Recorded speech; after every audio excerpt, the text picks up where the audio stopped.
नमस्कार दोस्तों, आपका स्वागत है मेरे यूट्यूब चैनल लाइफ और रिलीजन में। और आज मैं उपस्थित हुआ हूँ आपके सामने एक नया वीडियो लेके। इस वीडियो में हम चर्चा करेंगे आईआईटीएन बाबा की। दोस्तों, आप सभी को मालूम है कि अभी प्रयागराज में महाकुंभ चल रहा है। 144 वर्ष के बाद में ये महाकुंभ हुआ है, तो बड़ा ही स्पेशल है। और महाकुंभ का जो आयोजन होता है, तो उसमें साधु संत यति योगी सन्यासी सभी लोग आते हैं। और हमारे शास्त्र तो यहाँ तक कहते हैं कि इनमें अति मानसिक जो व्यक्तित्व है वो भी आते हैं। देवता, ऋषि, मुनि, यक्ष, किन्नर, गंधर्व, अलग अलग आयामों से, अलग अलग अस्तित्व के धरातल से अलग अलग तरह के जीव यहाँ पर आते हैं, जो मनुष्य के कल्याण के लिए होते हैं। इसीलिए यहाँ पर जो साधारण व्यक्ति हैं उनके वो यहाँ जाते हैं। तो जो ये कहावत प्रचलित है कि कुंभ में स्नान करने से पाप मिटते हैं, उसके उसका उसके पीछे का जो शाब्दिक अर्थ है वो ठीक यही है कि जब कोई व्यक्ति वहाँ कुंभ में स्नान करने के लिए जाएगा, तो प्राचीन काल में क्या होता था कि या आवागमन के तीव्र साधन नहीं थे, तो लंबी यात्राएं करके लोग कुंभ तक पहुँचते थे। और फिर वहाँ पर जो 40 दिन का जो कुंभ होता है, 40-45 दिन का, तो वो अधिकांश समय वहाँ पर रुकते थे। तो जब लोग अधिकांश समय वहाँ पर रुकते थे, तो अलग अलग आश्रमों वहाँ पे जो अलग अलग आश्रम है, अलग अलग तरह के जो योगी यति सन्यासी आए हुए हैं, तो उनमें अच्छे बुरे भले हर तरह के होते हैं। सिद्ध साधक भी होते हैं, और जो फर्जी बाबा भी होते हैं, और बाजीगर भी होते हैं, और योगी जो सच्चे योगी वो भी होते हैं। तो जब वो सबसे मिलेंगे, उनकी बातें सुनेंगे, सारा सब कुछ ये होगा, तो ऐसा ज़रूर होगा कि वो जो व्यक्ति वहाँ पर जो स्नान करने गया है, उसके जीवन में आमूल-चूल परिवर्तन ज़रूर आएगा। उसके जीवन की जो उसके जीवन की जो गलत जो आदतें हैं वो छूटेंगी, और उसके जीवन में सुधार आएगा। तो जब जीवन में सुधार आएगा तो पाप अपने आप ही मिट जाएँगे, वो व्यक्ति अच्छा व्यक्ति बन जाएगा। तो यही इस उक्ति के पीछे का वैज्ञानिक विश्लेषण है। इसी तरह से पाप धुलते हैं। वहाँ पानी शरीर पे उड़ेलने से कोई पाप नहीं धुलते। अगर ऐसा होता तो पूरी दुनिया ही पवित्र हो जाती, और कर्म का कोई महत्व ही नहीं रह जाता। और भारतीय पूरा दर्शन तो कर्म के ऊपर ही टिका हुआ है, कर्म के सिद्धांत पर ही। तो इसलिए ऐसा नहीं है, इसके पीछे ये मतलब है। ठीक है, हम अब आगे बढ़ते हैं और अपनी मुख्य बात पर आते हैं। हम आज चर्चा करने वाले हैं आईआईटीएन बाबा की, कि आईआईटीएन बाबा क्या फर्जी हैं, ढोंगी है, नशेड़ी है, या सच में वो आत्मज्ञानी है, या आत्मज्ञान के मार्ग में अग्रसर हैं, या सत्य के पथिक हैं, या कोई योगी है, सन्यासी है, संत है, या एक विद्वान है, या एक सच्चे आध्यात्मिक जिज्ञासु हैं, साधक हैं। तो वो क्या है, तो उस पे हम चर्चा करेंगे। अब मैं कोई बड़ा विद्वान वक्ता तो नहीं हूँ, पर जितना मैंने आध्यात्मिक विषयों का चिंतन किया है, अध्ययन किया है, ऐसे आध्यात्मिक महापुरुषों के साथ में मैंने समय व्यतीत किया है, उनको करीब से देखा है, समझा है, जाना है, तो उस ज्ञान के आधार पर जो मुझे समझ में आ रहा है इनके व्यक्तित्व को देख के, मैं वो बात आपको बताऊंगा। मैं पूरे वीडियो का निष्कर्ष आपको पहले बता देता हूँ, और फिर मैं अपन बाकी बातों पे चर्चा करेंगे। मेरी विचारधारा में, मेरी ओपिनियन में, जो आईआईटीएन बाबा हैं वो मुझे सत्य आदमी प्रतीत होते हैं। मैं उनको बिल्कुल भी झूठा नहीं समझता। हो सकता है साधारण व्यक्ति उनकी आध्यात्मिक स्थिति को ठीक से समझ ना पाए, पचा ना पाए, पर ये जो व्यक्ति हैं अभय सिंह ग्रवाल, ये झूठे व्यक्ति नहीं है। कुंभ के अंदर हजारों लाखों संत होंगे, उनमें कई फर्जी बाबा भी होंगे, कई तरह के होंगे, पर ये व्यक्ति फर्जी नहीं है। ये हो सकता है कि चेतना की शिखर पर भले ही विराजमान न हो, पर ये उस ओर अग्रसर जरूर है व्यक्ति। और इसने भले ही सत्य का पूर्णतया साक्षात्कार भले ही ना किया हो, पर मुझे लगता है कि कुछ क्षणों के लिए स्वाद जरूर चखा है इस व्यक्ति ने। तो मेरी नज़र में ये एक सत्य व्यक्ति है। अब हम डिटेल में चर्चा करते हैं कि ये बाबा फर्जी क्यों नहीं है। इनके सकारात्मक पक्षों को और इनके नकारात्मक पक्षों को, दोनों को हम सिलसिलेवार तरीके से चर्चा करते हैं। दोस्तों, मैंने इनके सारे इंटरव्यू देखे, करीब करीब सारे इंटरव्यू इनके, और इनके इंस्टाग्राम पर जो वीडियो है उनको भी मैंने देखा, और इनका जो जो इनकी पिछली जीवनी जो सोशल मीडिया पे या इंटरनेट पर जो उपलब्ध है वो मैंने देखी। और जो मेरा अध्ययन है, मेरी जो समझ है आध्यात्मिक विषयों को लेके, उसको मिलाकर मैंने ये वीडियो तैयार किया आप लोगों के लिए। बस इस वीडियो का मकसद यही है कि मुझे कोई आईआईटियन बाबा का पक्ष नहीं लेना है। मैं केवल उस लिए मैं वीडियो नहीं बना रहा, केवल मेरा मुख्य जो उद्देश्य ये वीडियो बनाने का है वो इसलिए है ताकि जो भारतीय जो जनता है, भारत की जो भूमि है, ये अध्यात्म का ये शिखर है। जैसे हम दुनिया में देखते हैं बड़ी बड़ी यूनिवर्सिटी जैसे ऑक्सफोर्ड है, हार्वर्ड है, तो ऐसा मतलब एक मान्यता है कि वो सबसे बड़ी है। प्राचीन काल में जैसे नालंदा तक्षशिला थे, तो हर अलग अलग विषय में अलग अलग जगह पर कहीं होगा। तो अध्यात्म का जो शिखर है वो भारत में है। विवेकानंद जी ने एक बार एक बात कही थी, जब वो विश्व में भारतीय दर्शन का प्रचार प्रसार करके और भारतीय अध्यात्म की पताका फहरा के जब वो भारत में वापस लौटे थे, तो उन्होंने वहाँ पर इंटरव्यू के दौरान पत्रकार को ये बात बताई थी कि पहले तो जब मैं यहाँ भारत में था, तो मैं भारत की बड़ाई इसलिए करता था, या सिर्फ इसीलिए करता था कि मैंने दूसरी जगहों को देखा नहीं था। और भारत जैसे हर किसी का अपनी माँ के प्रति एक नैसर्गिक प्रेम होता है, तो मेरा भी भारत भूमि के प्रति एक नैसर्गिक प्रेम था, तो मैं उस हिसाब से करता था। अब चूंकि मैंने पूरी दुनिया घूम ली है, मैंने सब तरफ देख लिया है, तो अब मैं ये पूर्णतया विश्वास के साथ कह सकता हूँ कि वो कोई भी जीव संसार में जो कहीं भी रह रहा हो और जिसको आत्मज्ञान प्राप्त करना है, जिसको भगवान का साक्षात्कार करना है, सत्य का साक्षात्कार करना है, उसे अंततो गत्वा भारत की भूमि पर ही जन्म लेना पड़ेगा। क्यों? क्योंकि यहीं पर वो सारे संसाधन उपलब्ध है जहाँ पर चेतना शिखर की ओर यात्रा कर सकती है, शिखर को प्राप्त कर सकती है, और कहीं जगह ये संभव नहीं है। तो इसीलिए भारत की जो भूमि है वो अध्यात्म की सबसे बड़ी यूनिवर्सिटी है। अध्यात्म जगत में जो कुछ भी संभव है वो ये इसी जमीन पर संभव है। तो अब जब भारत की जो जनता है, जो हम 1000 साल की गुलामी के अंदर हम हमारा जो मानसिक जो बौद्धिक और मानसिक और आध्यात्मिक जो हमारा पतन हुआ है, तो हम अपने देश की गौरवमयी आध्यात्मिक विरासत को भूल गए हैं। तो हमने हमने अध्यात्म को एक ढांचे में बांध लिया है।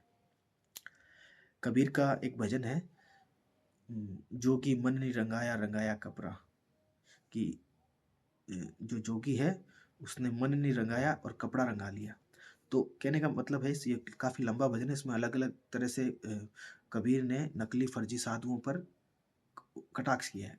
कबीर का कहने का मतलब है कि योगी बनता है मन को रंगाने से।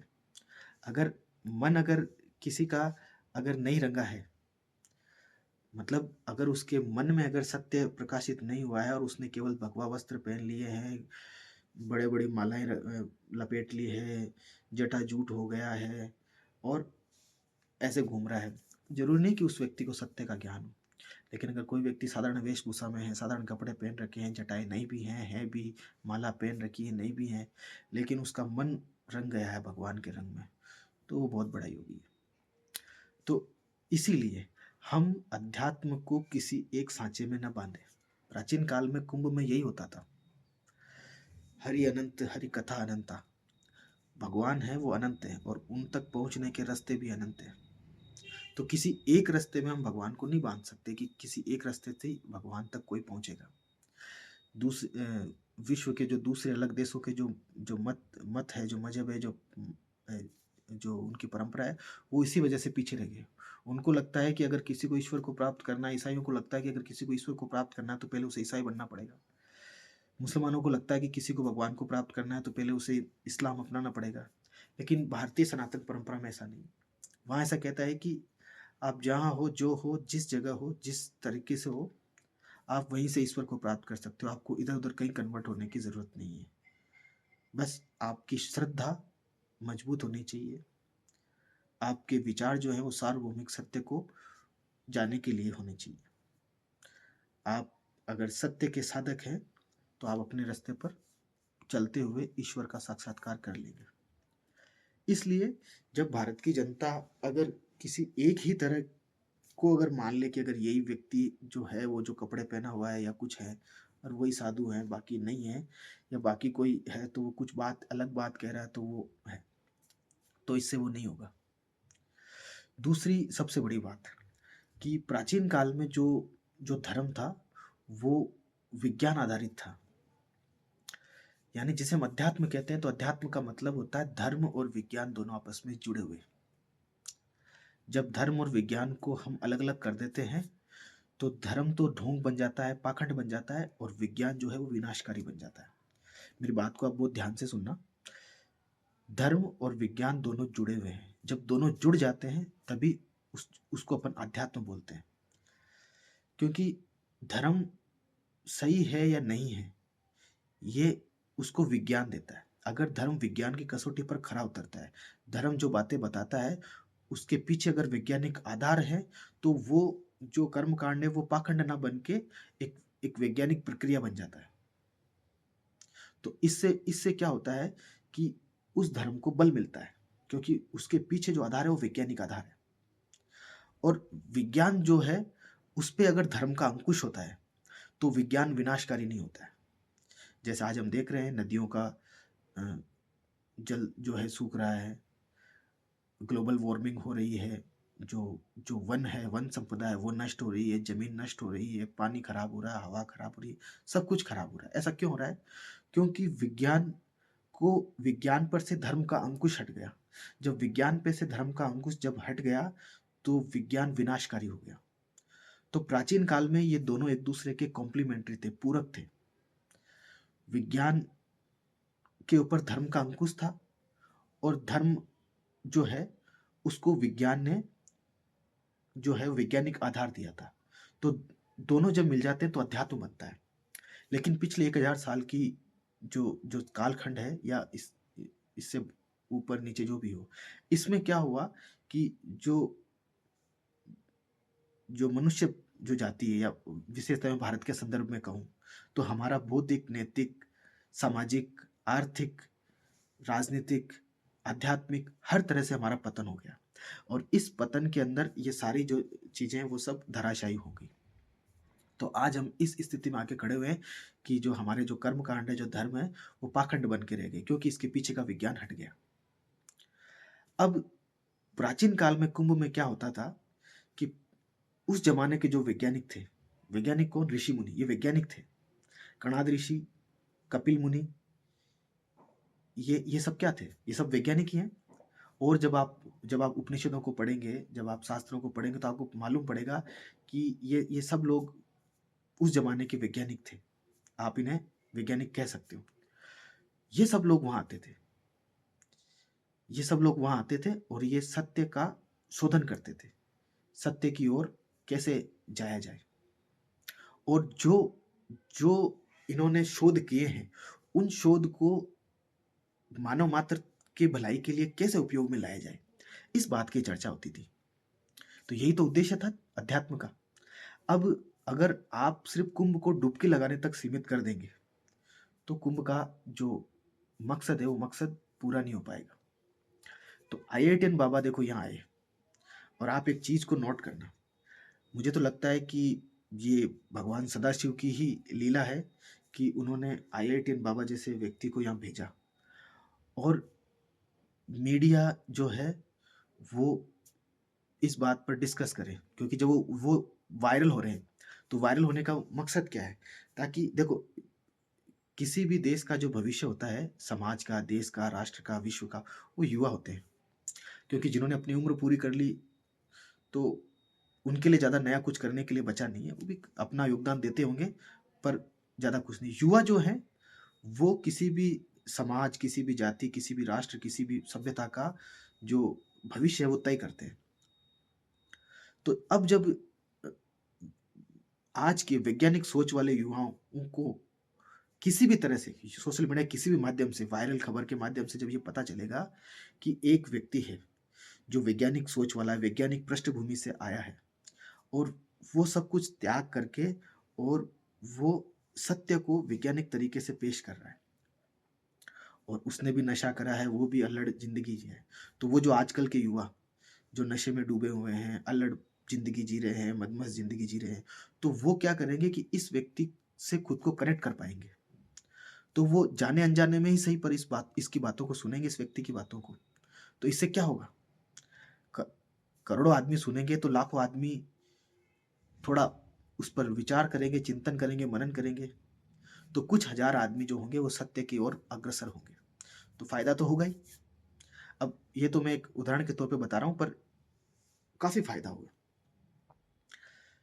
अब एक-एक करके जैसे मैंने एक चीज़ तो आपको बता ही दी कि आईआईटीयन बाबा जो है, वो इस बात का उद्घोष कर रहे हैं कि अध्यात्म जो है, वो विज्ञान आधारित है। अध्यात्म से विज्ञान को अलग नहीं कर सकते। अध्यात्म से विज्ञान को अलग करोगे तो जो धर्म है वो पाखंड बन जाएगा। फिर आप जो है वो भोले-भाले लोगों को ठग सकते हो, उनका भला नहीं कर सकते। आप चाहते हो लोगों का भला हो, तो आपको धर्म को विज्ञान से जोड़ना पड़ेगा। जुड़ा हुआ तो है, पर उसको देखना पड़ेगा। दूसरी बात, इसी को आज के ज़माने में वैज्ञानिक अध्यात्मवाद भी हम कह सकते हैं। अब अ, दूसरी बात मैं आपको बताऊँ कि वो मैं जो बातें बता रहा हूँ, वो बातें आपको मैं आगे बताऊँ कि क्यों इस आदमी पर आपको भरोसा करना चाहिए आईआईटीयन बाबा पर। मतलब मुझे क्यों लगता है कि ये आदमी सत्य ही है, तो मैं आपको कुछ बातें बताता हूँ।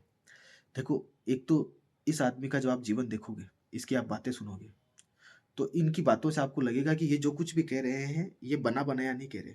मतलब जैसे आप अ, किसी आदमी से बात करोगे ना, तो आपको पता चल जाएगा कि ये उत्तर शब्दों को तो जोड़ के मेड अप करके उनको शब्दों को बना रहे हैं, नहीं। आपको लगेगा जब आप उनसे कुछ पूछ रहे हो, तो उनके हृदय से जो निकल रहा है ना, वो वही बातें बता रहे हैं। ऐसी बातें कोई आदमी तब करता है जब उसने अनुभव किया हो। क्योंकि जब अनुभव की हुई कोई चीज़ होती है, तो उसको व्यक्ति एक प्रवाह के अंदर बोलता है और पूरे अधिकार से बोलता है। तो इनकी जो बातें हैं वो नेचुरल है, स्वाभाविक है, नैसर्गिक है, वो बनी-बनाई बातें नहीं है। दूसरी बात, इनका जैसे आप पुराना जीवन देखोगे, जैसे इनके दूसरे हैं आईआईटी के टाइम के, इनके सब बताते हैं कि ये व्यक्ति जो है मनसा वाचा कर्मणा, मन, वचन और कर्म से एक ही बात बोल रहे हैं। ऐसा नहीं कि दिमाग में कुछ चल रहा है, बता कुछ और रहे हैं, कर कुछ और रहे हैं। इनसे किसी ने पूछा नशा करते हो? हाँ, किया था। जैसे किसी ने कहा कि वहाँ तांत्रिक थे, तो उन्होंने कहा काली माँ का प्रसाद है, उन्होंने हड्डी खिला दी, इन्होंने खा ली। ये चाहते तो इन बातों को छुपा भी सकते थे, पर इनको कुछ कुछ नहीं छुपाना। कुछ इसलिए नहीं छुपाना क्योंकि इनको कुछ प्राप्त भी नहीं करना। जैसे जिस आदमी को कुछ लालच होता है ना, कुछ स्वार्थ होता है ना कि मैं यहाँ से ये प्राप्त कर लूँ, यहाँ से ये कर लूँ, ये कर लूँ, वो व्यक्ति कुछ छुपाएगा। पर जिसको किसी से कुछ प्राप्त नहीं करना, किसी से कुछ लालच नहीं, कोई मोह नहीं, कोई कुछ नहीं, तो वो आपको नैसर्गिक बता देगा। उसके मन में जो वही है, वही उसकी वाणी में है, वही उसके कर्म के अंदर है। झूठ नहीं बोल रहा। तो यही बात साबित करती है कि ये आदमी सत्य है। तीसरी बात, इस व्यक्ति ने त्याग बहुत करा है। देखो, बहुत लोग होते हैं जो ज़िम्मेदारियों से भाग के साधु बनते हैं, संत बनते हैं या संत का साधु का चोला ओढ़ लेते हैं। बनेंगे तो क्या, भगवा पहन लेते हैं। कुछ हैं जो गलत तरीके से गद्दी पे बैठ जाते हैं, ये इनके इन प्रकारेण, और उस गद्दी का जो ऐश्वर्य है, जो ताकत है, उसको भोगने के लिए वो कर देते हैं। और कुछ लोगों के पास कुछ है नहीं, तो पैसा कमाने के लिए चोला ओढ़ लेते हैं साधु का, संत का। पर ये व्यक्ति जो है, कहते हैं कि आईआईटी मुंबई में एडमिशन पाना बड़ा कठिन है, और है भी, हम जानते हैं इस सब बात को। तो वहाँ पहुँचना, फिर वहाँ पहुँच के व्यक्ति अगर चाहता कि केवल पैसा ही कमाना है, तो हम सबको पता है कि बहुत रास्ते थे, और उन्होंने करना में जॉब भी करी, तो वहाँ से और बहुत कुछ कर सकते थे, पर नहीं। जो सत्य की खोज में जो निकले हैं, जिनके मन में सत्य को प्राप्त करने की थोड़ी सी भी अगर उनके अंदर वो है, आग है, तो वो बड़ा से बड़ा त्याग उनसे करवा सकती है। तो इन्होंने वो सब त्यागा, और त्याग के मनाली से पूरे 4 धाम की पैदल यात्रा करी, पद यात्रा करी, तो ये कोई आसान काम नहीं है। आप 1-2 दिन पद यात्रा करके देख लीजिए, आपको पता चल जाएगा। तो इतनी लंबी पद यात्रा करी और एक मस्त मलंग की तरह जहाँ में सोने को मिल गया सो जाएँ, जहाँ रहने को मिल गया रह जाएँ, जहाँ से ज्ञान मिला वहाँ से ज्ञान प्राप्त कर लिया और अपने जीवन को भगवान को समर्पित करके चलते गए, जो कर रहे हैं महादेव कर रहे हैं।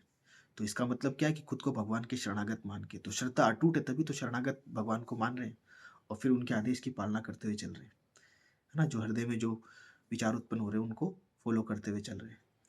तो ये त्याग की वृत्ति जो होती है वो सच्चे आदमियों में होती है। झूठे आदमी त्याग नहीं कर पाते, वो त्याग का ढोंग कर सकते हैं पर सच्चा त्याग नहीं कर पाते।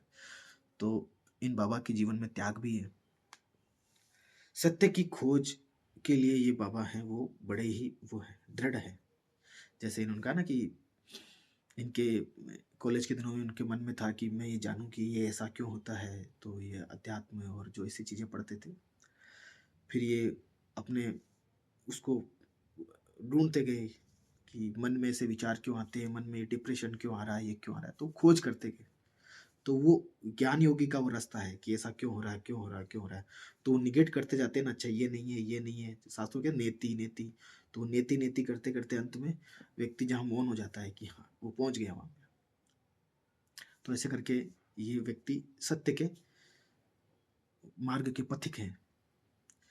सत्य प्राप्त किया है या नहीं किया पर झलक तो जरूर पाई होगी, तभी किसी व्यक्ति में इतना साहस आ पाता है कि वो ऐसी बातें बोले और ऐसा मार्ग अपनाए और जीवन के सुख सुविधाओं को छोड़ के जीवन में कठोर जो है, जो दुख तकलीफ है उनको सहन करें।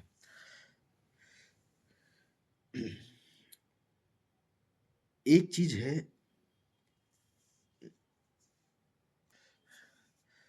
और एक बात है कि एक इंटरव्यू में जैसे किसी ने इनसे पूछा कि आप संत हैं, तो इन्होंने कहा कि मैं खुद को कुछ भी नहीं कहता, मैं नोबडी कहलाना चाहता हूँ, मुझे संत सन्यासी कुछ मत कहिए।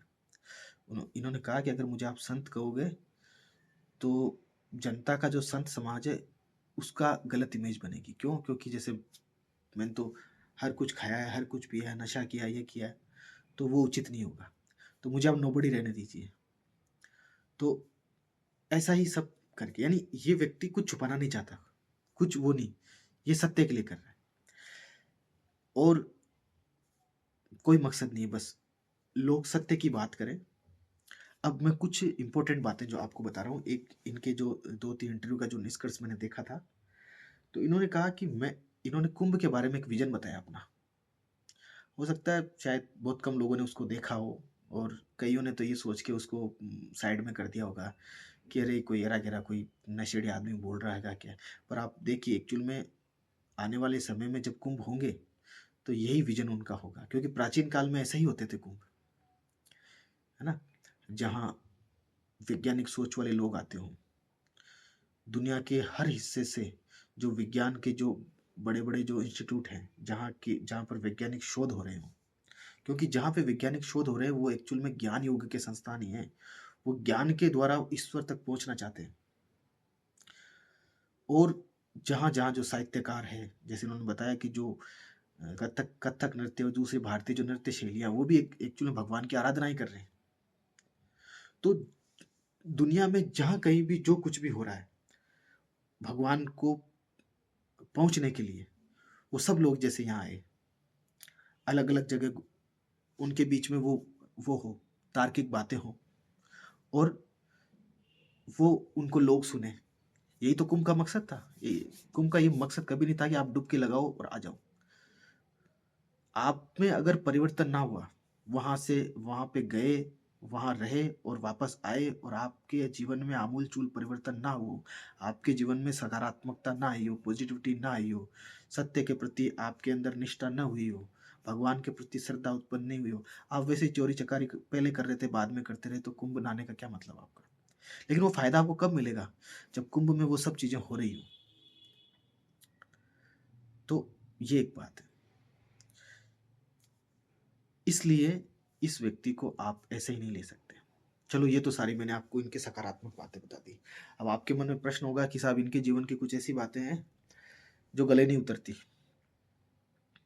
जैसे इन्होंने कहा कि मैं वहाँ बैठे-बैठे भारत को मैंने क्रिकेट में जितवा दिया, मैं भगवान हूँ, मैं ये हूँ, कृष्ण हूँ, मैं वो हूँ, मैं अपने माता-पिता को रुलाऊँगा, मैं उनको नहीं मानूँगा, ये क्या करूँगा ऐसे।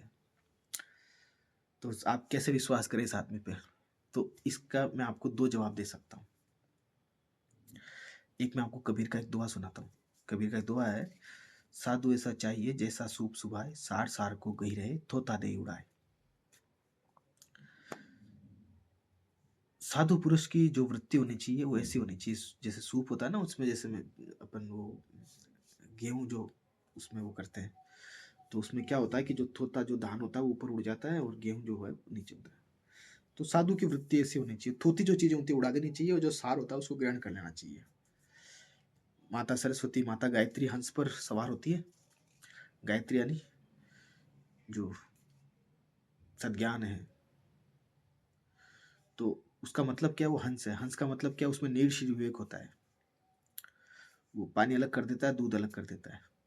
कहने का मतलब है जो काम की चीज है उसको आप ले लो। तो अब इसमें ये जो सब बातें बोल रहे हैं ना, तो इनमें कुछ बातों के पीछे का जो वैज्ञानिक आधार है वो उसको आम आदमी, साधारण मनुष्य समझ नहीं सकता। एक उसका जवाब ये है। दूसरा, हो सकता है कुछ बातें ये जानबूझ के ऐसी बोल रहे हो ताकि अनावश्यक इनके पास भीड़ ना आए, या अनावश्यक ही इनको कोई बड़ा वो वो ना मानने लगे, है ना, ताकि कुछ लोग दूर ही रहें थोड़ा। ऐसा ऐसा मैंने पढ़ा है, जैसे कई जो साधु महात्मा होते हैं वो कटु वचन बोलते थे, चिमटा मार देते हैं या कुछ ऐसे कर देते हैं, वो कर देते हैं। मैंने एक योगी हैं श्रीयम, उनकी पुस्तक है apprentice to the Himalayan masters, और एक है जर्नी कंटिन्यूज। वो जब मैंने पढ़ी तो उसमें उन्होंने एक घटना का जिक्र किया जहाँ पर अम, अ, वो अपने गुरु महेश्वरनाथ बाबा जी के साथ में एक सिद्ध पुरुष के दर्शन के लिए जाते हैं। तो वो जो सिद्ध पुरुष है, एक एक सड़ी गली जो शायद मणिकर्णिका घाट पर कहीं पर एक सड़ी सड़ी गली अवस्था के अंदर यूं रहते होते हैं। तो एक स्त्री उनके पास आती है कुछ वरदान मांगने, यूँ कुछ करने से, उनको मन्नत मांगने। तो वो उनको बड़ा भला बुरा कहते हैं, बड़ा गाली गलौज करते हैं, यूँ करते हैं। तो दूर से जब से उस जो महेश्वरनाथ बाबा जी के साथ में जब श्रीयम होते हैं, उस समय वो अ, योगी नहीं बने होते पूरी तरह से। तो उनको बड़ा आश्चर्य होता है कि ये जिनके पास मुझे लेके आए हैं, तो क्या वास्तव में ये इतना बड़ा योगी, इतना बड़ा ज्ञानी है। लेकिन बाद में वो स्त्री वहाँ से भाग जाती है, उनकी गाली गलौज सुन के, उनकी उटपटांग बातें सुन के। फिर जब वो महेश्वरनाथ बाबा जी के साथ में श्रीयम उनके पास जाते हैं तो उनका रूप परिवर्तित हो जाता है। वो जो सड़े गली अवस्था में थे वो एक बड़े रूपवान योगी के रूप में आ जाते हैं। बाद में वो समझाते हैं कि अनावश्यक जिन लोगों की श्रद्धा नहीं है, जिनकी श्रद्धा परिपक्व नहीं हुई, जिनकी निष्ठा सत्य के प्रति अभी स्थापित नहीं हुई है, और वो केवल बस लालच और स्वार्थ की वजह से योगियों का पास कुछ मांगने आ जाते हैं, तो उस हिसाब से ये ऐसी कटु वचन ये बोलते हैं। तो हो सकता है इस एक कारण ये होता हो। और दूसरा, जैसे आप माँ बाप का अगर वो करोगे तो उसमें आप डीप में जाओगे ना, उस बातों में, तो आपको लगेगा कि उसमें ऐसा कुछ गलत नहीं है। जैसे उन्होंने इंटरव्यू में कहा कि उम, घर की परिस्थितियाँ कुछ ऐसी बनी कि उनका घर छूट गया, और घर छूट गया तो जैसे उन्होंने कहा कि भाई मैंने खुद ने चला के नहीं छोड़ा, घर वालों ने वो उनको ऐसा वो करते रहे। और हमारे शास्त्रों में तो हम ऋषि मुनि यहाँ तक आदेश किया है कि अगर सत्य के मार्ग में अगर आपके कोई भी स्वजन अगर आपके उसमें विरोधी बन के खड़े हो तो आप उन्हें त्याग सकते हो, क्योंकि सत्य से बढ़कर कुछ नहीं है। तो ऐसा नहीं है कि उन इनकी कोई उनके पिताजी से कोई नफरत हो, कुछ ऐसा हो। वो जो उनका जो बचपन से लेके जो घटनाक्रम जो चला है, जब आप उसको पूरा देखोगे तो वो घटनाक्रम ही कुछ इस तरह का था कि इनके जीवन की दिशा स्वाभाविक रूप से ऐसी हो गई। तो उसमें कोई इतना वो ऐसा नहीं है। दूसरी बात जो कही ना आपने, क्रिकेट में जिता दे यूँ करते थे, उन्होंने कहा कि मैं रोहित शर्मा को बार बार कह रहा था कि हार्दिक को बोलिंग दो। तो अब जब साधारण व्यक्ति इस बात को सुनेगा कि ऐसा कैसे संभव हो सकता है लेकिन अ, जो योग की थोड़ी उच्च अवस्था में होते हैं तो उनके लिए ऐसा संभव है। मैं आपको कुछ बातों से समझाने की कोशिश करता हूँ। मुझे नहीं पता कि उनके पास ये शक्तियाँ है, नहीं है, क्या है? वो नहीं है, लेकिन हो भी सकता है, ऐसा कुछ नहीं। आप पर ये पर मैंने ऑटोबायोग्राफी ऑफ योगी जो परमहंस योगानंद की जो पुस्तक है, उसको जब मैंने पढ़ा तो उसमें इस तरह के बहुत सारे वृत्तांत हैं कि योगी जो होते हैं, उच्च उच्च अवस्था में पहुँचे हुए योगी, वो अपने विचारों का संप्रेषण किसी भी व्यक्ति में कर सकते हैं। जो बहुत उच्च अवस्था को प्राप्त हुए होते हैं, वो ना केवल संप्रेषण करेंगे, बल्कि उनसे वो करवा भी सकते हैं। और हो सकता है जैसे इन्होंने जो कहा कि केवल इन्होंने थॉट्स थॉट्स है वो डिलीवर करी। जैसे उम कई तरह की योग साधनाएँ करके आप ऐसा कर सकते हो कि आप अपने विचार किसी दूसरे व्यक्ति के पास भेज सकते हो। जैसे कई बार आपके मन में एकदम से ख़्याल आता होगा कि जैसे अमुक व्यक्ति का आप अमुक व्यक्ति को याद करते हो और अचानक से उनका फ़ोन आ जाता है या ईमेल आ जाता है या कुछ कैसे करके आपको जैसे मान लो अगले चौराहे पे आपको मिल गए या कुछ ऐसी घटनाएँ आपने कभी आपके जीवन में हुई होगी, तो वो सब बातें आई गई हो जाती हैं। पर वो दरअसल ऐसा नहीं है। वो व्यक्ति जब बहुत इंटेंस तरीके से जब जैसा मान लो हमें किसी से बात करनी है और आप बहुत इंटेंस तरीके से उसके बारे में आप विचार करो, तो वो जो दूसरा व्यक्ति है ना, ये जो आपकी जो बातें हैं, ये विचार रूप में उसके पास पहुँचती है। तो एकदम से वो वो जो व्यक्ति आपको याद करने लगेगा। तभी हम कॉल कर देते हैं, तुमको लगता है यार मैं तुम्हारा याद ही किया था, आपका कॉल आ गया ऐसे कुछ करके। तो ये तो एक एक तरह से मतलब एक कोई बात ऐसे हुई। लेकिन जब क्या है कि मन योगाभ्यास से अपनी मानसिक शक्तियों को आप इकट्ठा करते हो, एक जगह कर लेते हो और एक जगह करके बिल्कुल फ़ोकस हो जाते हो, तो फिर आप ये जो चीज़ें हैं ना, आप अपनी इच्छा से करने लग जाते हो। अपने विचारों का संप्रेषण दूसरी जगह करना, ये चीज़ संभव है और ये हो सकता है। ये सब सारी चीज़ें ये पॉसिबल है। तो बहुत सारी बातें हैं, लेकिन सारी बातों का निष्कर्ष ये है कि आपको आईआईटी बाबा चाहे पसंद हो चाहे ना हो, पर वो जो बातें बता रहे हैं ना, उन बातों पर आपको विचार ज़रूर करना चाहिए। अब आईआईटी बाबा से देश को क्या फ़ायदा है? समाज को क्या फ़ायदा है? बहुत फ़ायदा है। एक तो आजकल का जो युवा है, वो नशे में और मस्ती में डूबा हुआ है। तो हो सकता है भगवान ने कुछ ऐसा ही माया रची है, कुछ ऐसा ही लीला रची है कि किसी ऐसे व्यक्ति को क्यों ना योगी बना के भेजें, साधु बना के भेजें, जिनसे ये जो युवा जो नशे में डूबे हुए हैं, जो मस्ती मौज मस्ती में डूबे हुए हैं, वो खुद को उनसे कनेक्ट करें। क्योंकि जब वो खुद से उनसे कनेक्ट करेंगे, तब उनकी बातों को सुनेंगे। जब सुनेंगे तो जीवन में परिवर्तन तो आएगा ही आएगा। एक कारण ये हो सकता है कि आज का पढ़ा लिखा जो युवा है, अधिकांश युवा, वो अपने आप को इनसे कनेक्ट कर सके। क्योंकि सत्य बात तो ये कर ही रहे हैं। तो जब इनकी बातें सुनेंगे सुनेंगे तो शास्त्र पढ़ेंगे, गीता पढ़ेंगे, रामायण पढ़ेंगे, महाभारत पढ़ेंगे, उपनिषद पढ़ेंगे, वेद पढ़ेंगे, पुराण पढ़ेंगे। जब ये बातें पढ़ेंगे तो दूसरे ज्ञानियों के बारे में पता चलेगा, दूसरे योगियों के बारे में पता चलेगा, रमण महर्षि के बारे में पता चलेगा, रामकृष्ण परमहंस के बारे में पता चलेगा, कृष्ण के बारे में पता चलेगा, राम के बारे में पता चलेगा, महामानवों, महापुरुषों, संतों, योगियों, यति सन्यासियों के बारे में पता चलेगा। जब उनको पढ़ेंगे तो जीवन में विकास तो होगा ही होगा। तो एक फ़ायदा तो ये है, जो बहुत बड़ा फ़ायदा होगा। दूसरा है, जाने अनजाने में आईआईटी बाबा जो हैं, वो जो प्राचीन काल में जो हमारे धर्म में जो वैज्ञानिक जो आधार था, जो लुप्त हो गया, तो वो भी वापस लौटेगा। लोग धर्म को विज्ञान से जोड़ के देखेंगे तो धर्म पाखंड नहीं बनेगा। धर्म जो है वो जीवन को चलाने का जरिया बनेगा। उससे लोगों का जीवन में जो होगा वो सुधार आएगा। लोगों का जीवन जो होगा वो आगे बढ़ेगा। अब ये कुछ दूसरी बातें हैं कि ये जो व्यक्ति है मस्त मलंग रहता है, खुद को भगवान कहता है। तो जब किसी को थोड़े समय के लिए भी जब सत्य का साक्षात्कार होता है, जब कोई 1 सेकंड के 100वें हिस्से के लिए भी जो मन के परे चला जाता है, तो वो व्यक्ति फिर आनंदित हो ही जाता है। जैसे किसी ज़माने में जुन्नैद बगदादी एक बहुत बड़े महान सूफ़ी संत हुए थे। वो कहते थे अनहलक, बाद में उनको सूली पे चढ़ा दिया गया, वो हँसते-हँसते चढ़ गए। लेकिन ये आनंद ऐसा ही होता है, तो इनको भी ऐसा ही आनंद है। अब हम जो अपनी रोज़मर्रा की ज़िंदगी में फँसे हुए हैं, हम क्या जाने कि जिस आनंद में ये व्यक्ति घूम रहा है, वो आनंद कैसा है? आनंद है तभी तो ये व्यक्ति सब कुछ होते हुए भी सड़कों पे सो जाता है, घाटों पे सो जाता है, फटे-पुराने कपड़े पहन लेता है, शरीर पे भस्म लपेट लेता है। यस, ये हर कोई थोड़ी कर सकता है।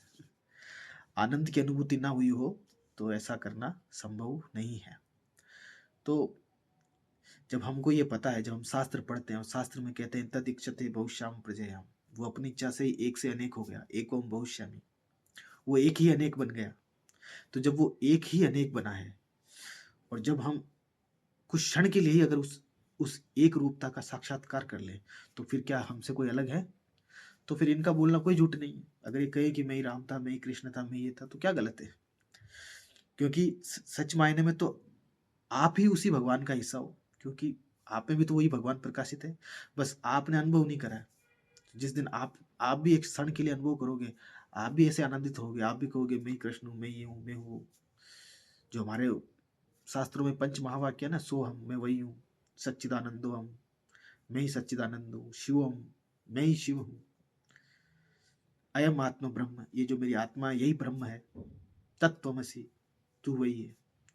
तो ऐसी बातें करना कोई गलत बात नहीं है उस आदमी के लिए जिसने भले ही क्षण के लिए सत्य का साक्षात्कार किया हो।